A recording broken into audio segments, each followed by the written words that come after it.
We lost one of the greats last week, when soul singer Charles Bradley passed away from stomach cancer in Brooklyn, New York, surrounded by family and friends. Today I want to delve into the story behind his tumultuous upbringing and unlikely rise to fame in the twilight of his life. Charles Bradley was born in Gainesville, Florida, a city that is today a desirable place to live, small with good culture and food.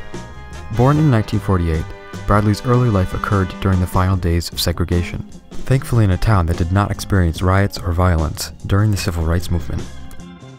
Bradley's grandmother took him in when he was abandoned by his mother at the age of 8 months, and she raised him for 8 years. His mother took him to live with her in Brooklyn in 1956, where he discovered a love for music some years later at the age of 14 during a James Brown concert at the Apollo Theater. Unfortunately, later that year, Charles Bradley was forced to run away from home due to poor living conditions that included sleeping on a sandy floor in the basement. He lived on the street and slept in subway cars for 2 years. He eventually found work in Maine as a cook. After 10 years in this line of work, he decided to gradually travel west by hitchhiking. He lived in upstate New York, Seattle, and Alaska before eventually settling down in California in 1977.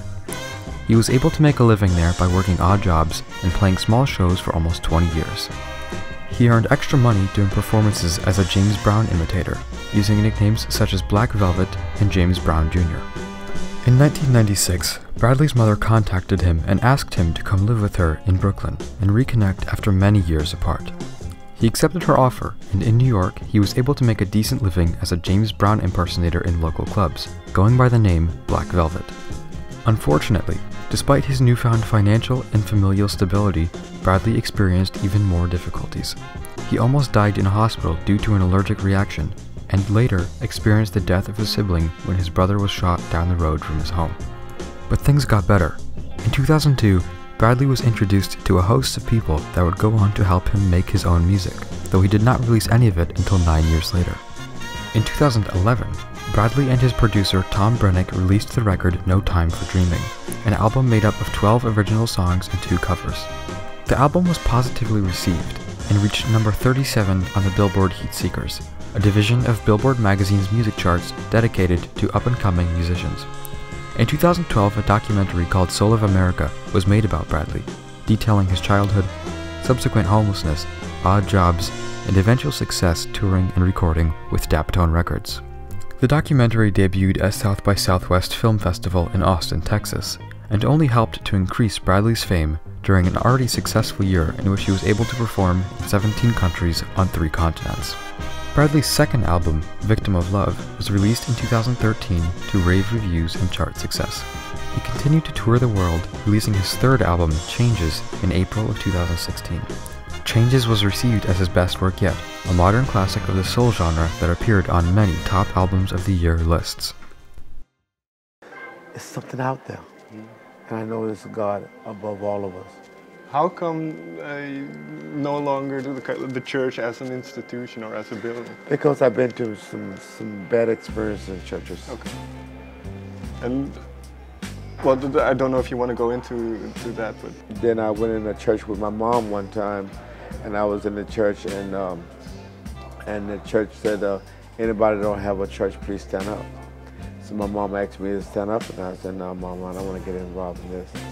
So the guy looked at me, "You got a church?"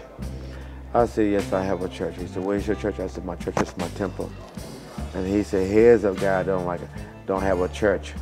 I said, "Man, that come embarrass me like that, don't do that." But he kept doing on to everybody. So I got up and walked away, and then he said, "Here's a man can't take God's word, so he must be the devil's," and then walk out. So, I'm looking at these churches and I'm saying, well, what is these churches all about? Bradley was blindsided by a diagnosis of stomach cancer 6 months after the release of his third album. He was forced to cancel all upcoming tour dates and undergo invasive treatment. He wrote in a statement on October 4th, 2016, "I'm getting the best medical care and we are all extremely optimistic. I will fight through this like I fought through any other obstacle in my life. My upcoming tour dates will be postponed so I can concentrate on healing. Thank you all for understanding. Music is how I share my love with the world, and the love that my fans have given back brings me so much joy. I look forward to seeing you all soon, and to continue to share my love through music." After 6 months, Bradley ecstatically announced his return to the limelight and a clean bill of health. He announced over 30 tour dates all over the US and planned to begin immediately. Sadly, the tour was cut short when Bradley's cancer returned not only in his stomach, but in his liver too. He died shortly after on September 23, 2017, surrounded by his family, friends, bandmates, and colleagues. Gabriel Roth, co-founder of Daptone Records, wrote this of Bradley: "The world lost a ton of heart today. Charles was somehow one of the meekest and strongest people I've ever known. His pain was a cry for universal love and humanity. His soulful moans and screams will echo forever on records and in the ears and hearts of those who were fortunate enough to share time with him." The true magic of Charles Bradley's music was the effect it had on people. Reddit users mourned his death, remembering his habit of hugging everyone he could at his shows and crying on stage out of appreciation for his audience. Charles Bradley built a monumental legacy for himself with his sensitive, optimistic outlook on life and incredible musical ability. His true success is found in the way he inspired people with his personality and happiness. And his difficult past only added to the fact that Charles Bradley is the type of person we should all strive to be like.